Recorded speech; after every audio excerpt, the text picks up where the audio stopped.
ये है Aircross citron की जितनी भी कमी बेसी और प्रॉब्लम होती थी पूरी तरीके से रिजॉल्व कर दिए हैं। अब नया अपग्रेडेड फॉर्म पे बहुत सारी चीज़ अटैच की हैं।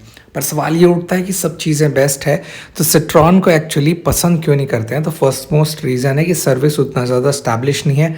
अभी काफ़ी ज़्यादा इन्हें हाई स्केल करना पड़ेगा। और दूसरी बात, अभी तुरंत गाड़ी आई है तो उसका रीसेल वैल्यू उतना ज़्यादा नहीं है, तो it will take a very long time to establish that term. इन सब चीज़ों के अलावा अगर एयरक्रॉस के बारे में बात करें तो अंदर में जो कमी बेसी थी, चाहे ऑटोमेटिक क्लाइमेट कंट्रोल से लेकर छोटी मोटी जितनी भी बारीकियों में प्रॉब्लम आती थी, कीज़ वीज़ वगैरह सब चीज़ चेंज हो गया।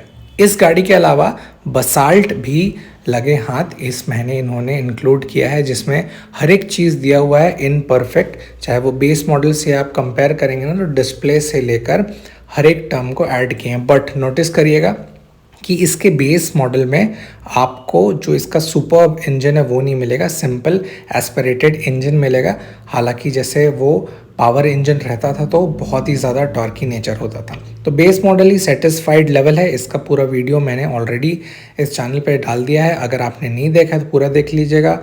क्या रिम सेक्शन मिलता है, टायर सेक्शन बेस मॉडल में क्या चेंजेस है, क्या कमी हो सकती थी, इंजन में क्या प्रॉब्लम है, और इंटीरियर का पूरा सेटअप मैंने डिटेल वाइज पूरा आपको बता दिया है। अदरवाइज जैसे इंटीरियर देख रहे होंगे तो पूरा ब्लैक फॉर्म पे रखे हैं बसाल्ट का।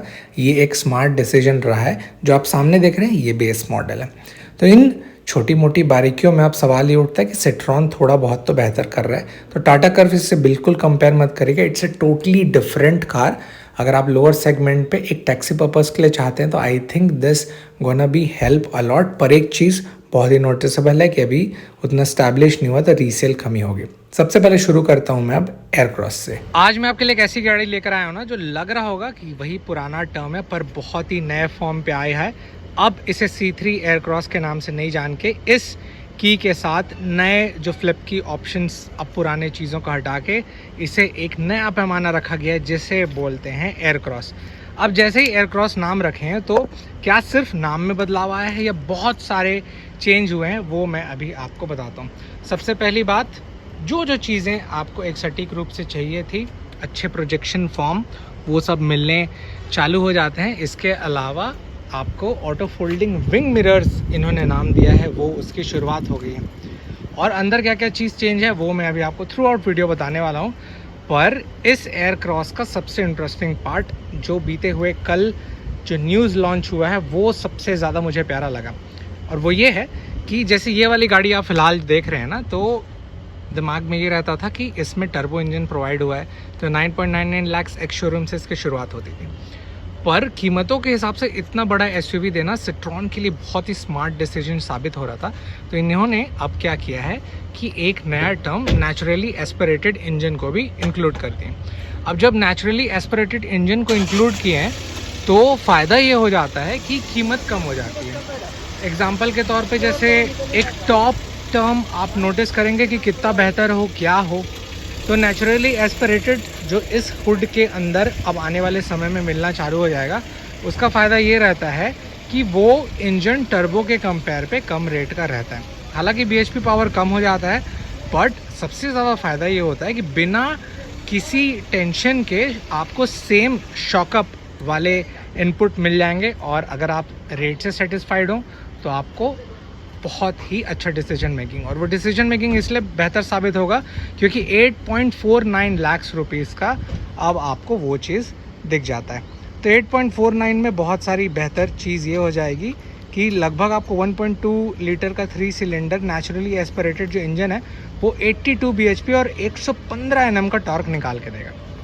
अब जैसे मैं बाहर का टर्म आपको बता दिया तो ऑटो फोल्डिंग, साथ ही साथ ये भी देख लीजिए कि अगर आप व्हील सेक्शन पसंद करते हैं टॉप मॉडल्स में तो आपको C8 के कुछ इस प्रकार के टायर्स 215/60 R17 इंच के कुछ ऐसे सेक्शन मिल जाएंगे। और वहीं पर जैसे मैं अंदर की तरफ जाऊं तो अंदर जो छोटी मोटी कमी थी अब पूरी तरीके से इन्होंने बेहतर कर दी। तो वो क्या थी छोटी मोटी कमी? तो सबसे पहली बात तो जितना भी लेटेस्ट ऑप्शन के हिसाब से आपको जो फ्लिप की देना था वो मिल गया था, ये वाला। अब और बेहतर ये हो गया कि जैसे अब मैं चालू करूं तो अब इसमें आपको सुविधाएं दे दी है कि ऑटोमेटिक एसी जो चाहिए था वो मिल गया। तो ऑटोमेटिक एसी देने के बाद एक सुकून ही सुकून है कि अब किसी भी हाल में प्रॉब्लम नहीं होगा।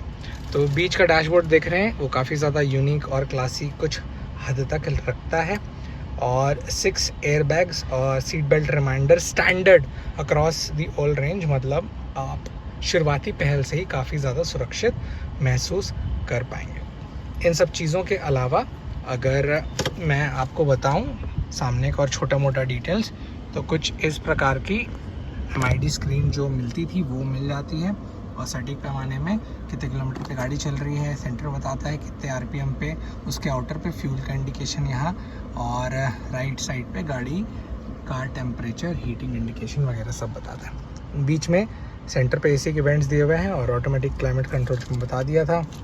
ये फ़िलहाल ज़्यादा स्मूदर फॉर्म इसलिए भी हो जाता है क्योंकि 6 स्पीड गियर बॉक्स के साथ आता है। तो अब गाड़ियों पे 2 इंजन ऑप्शन अवेलेबल है, एक सिंपल प्रोफाउंड पे जितने की ज़रूरत थी वो, जिसे कह सकते हैं नेचुरली एस्पिरेटेड, और दूसरा वाला अगर आप दबा के पावर इसका देखना चाहते हैं तो वो भी देख सकते हैं, किस में, तो टर्बो ऑप्शन पे। तो फिलहाल इस प्रकार का ग्लव बॉक्स, ये सब चीज़ें आप देख चुके थे तो मैं उतना ज़्यादा कवर नहीं कर रहा हूँ।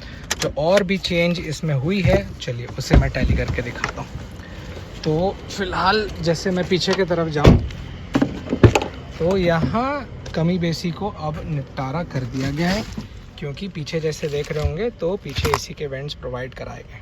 अब AC के वेंट्स प्रोवाइड कराने का फ़ायदा ये हो जाता है कि 3 रो, ये जो सेटिंग के हिसाब से दिमाग में जैसे इन्होंने रखा है, ये 5 ऑप्शन भी आप लेते हैं तो सामने अगर एयर कूलिंग AC में समय लगता था तो अब इसका फ़ायदा ये हो गया है कि थोड़े अब समय कम हो गए हैं। तो रेयर AC वेंट का देना बहुत ज़्यादा ज़रूरी था, और वो जो डिसीजन लिए मुझे बहुत ही सटीक लगा।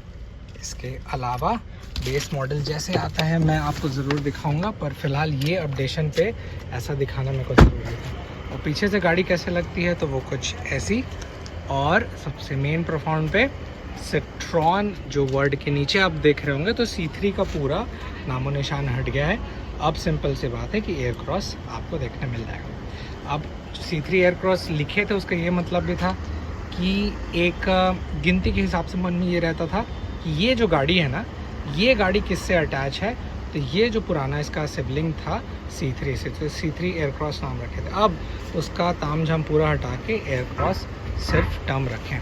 तो मेजर चेंजेस में क्या, तो एक बार फिर से एट लास्ट पीछे देख रहे होंगे तो एयर क्रॉस, यहाँ देख रहे होंगे तो आपको AC के वेंट्स पीछे, और फिर बीच में जाऊँ तो यहाँ पर आपको क्लाइमेट कंट्रोल, और ये आपका फोल्डिंग मिरर्स, और साथ ही साथ सामने एक अच्छा प्रोजेक्टर हेडलैम्प्स का सेटअप। सो ये था ऑल डॉट बेस्ट, और साथ ही साथ ऐसा फ्लिप की जो अब थोड़ा सा लेटेस्ट बना दिया है गाड़ी को। आपको कितना बेहतर लगा updation, please let me know in the comment section.